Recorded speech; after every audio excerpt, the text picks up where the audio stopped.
নমস্কার বন্ধুরা, সুজনিস কিচেনে আমাদের সকলকে জানাই অনেক অনেক স্বাগত। তো আমার আজকের রেসিপি সয়াবিন কারি, একদম মাংসের স্বাদে। বাড়িতে যখন মাছ মাংস কোনোটা থাকবে না, তখন সয়াবিনের এই রেসিপিটা একবার হলেও বানিয়ে দেখতে পারেন। খেতে কিন্তু মাংসকেও হার মানাবে।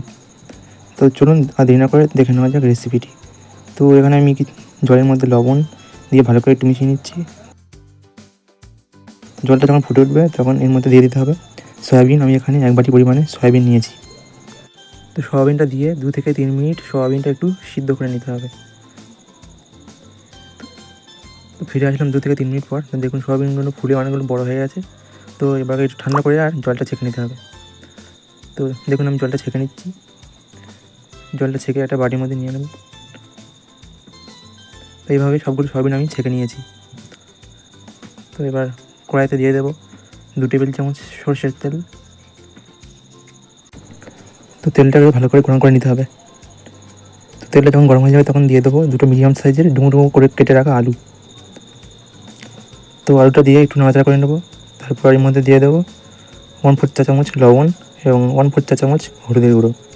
তো এগুলো দিয়ে আর ভালো করে মিশিয়ে নেব। 2 থেকে 3 মিনিট সময় ধরে আলুটাকে একটু লালচে করে ভেজে নিতে হবে।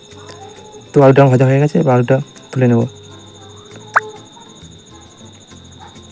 তো আলু তুলে নিয়েছি। এবার ওই তেলের মধ্যেই সয়াবিনগুলো একটু ভেজে নেব। সয়াবিনগুলো দিয়ে দিলাম, সামান্য লবণ আর একটু হলুদ দিয়ে দিলাম। ভালো করে একটু মিশিয়ে নেব। সয়াবিনগুলোকেও আলুর মতন লালচে করে একটু ভেজে তুলে নিতে হবে। তো সয়াবিনগুলো আমার এখানে ভাজা হয়ে গেছে। তো এগুলোকে এবার তুলে নিচ্ছি।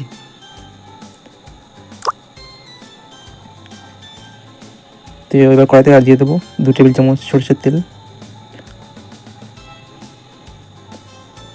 ফোড়নে দেবো একটা তেজপাতা, একটা শুকনো লঙ্কা, লবঙ্গ আর দারচিনি, সামান্য গোটা জিরে।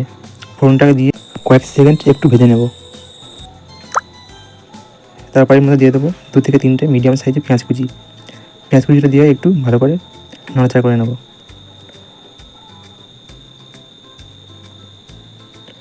তো পেঁয়াজটা যখন হালকা ভাজা হয়ে যাবে তখন এর মধ্যে দিয়ে দিতে হবে টমেটো কুচি। তো আমি এখানে একটা মিডিয়াম সাইজের টমেটো এইভাবে মিহি করে কুচিয়ে নিয়েছি।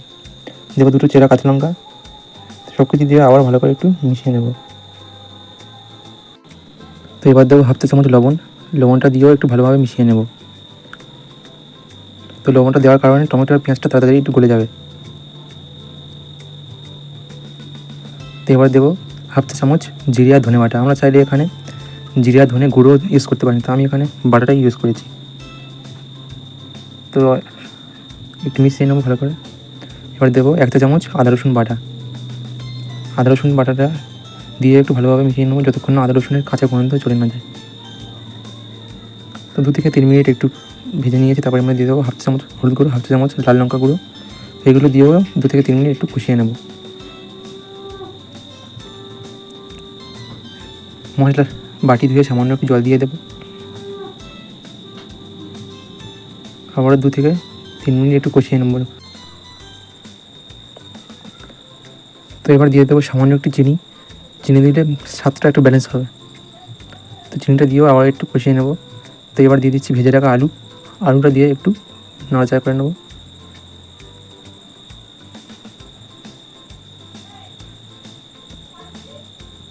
তো এবার এর মধ্যে দিয়ে দেবো ভেজে রাখা সয়াবিনটাকে দিয়েও ভালোভাবে একটু মিশিয়ে নেব।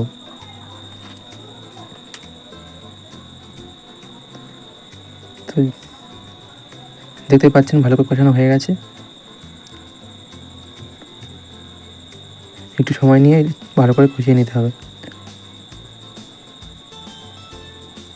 তো এবার পরিমাণ মতো জল দিয়ে দেবো। একটু ভালো করে মিশিয়ে নেব।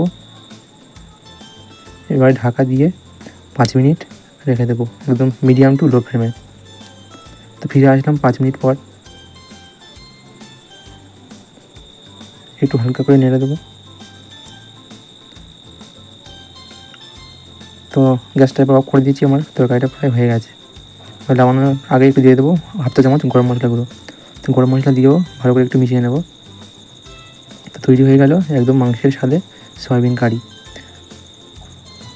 তো যদি আমার এই রেসিপিটা আপনার ভালো লেগে থাকে তাহলে প্লিজ লাইক করে চ্যানেলটি সাবস্ক্রাইব করে পাশে থাকবেন।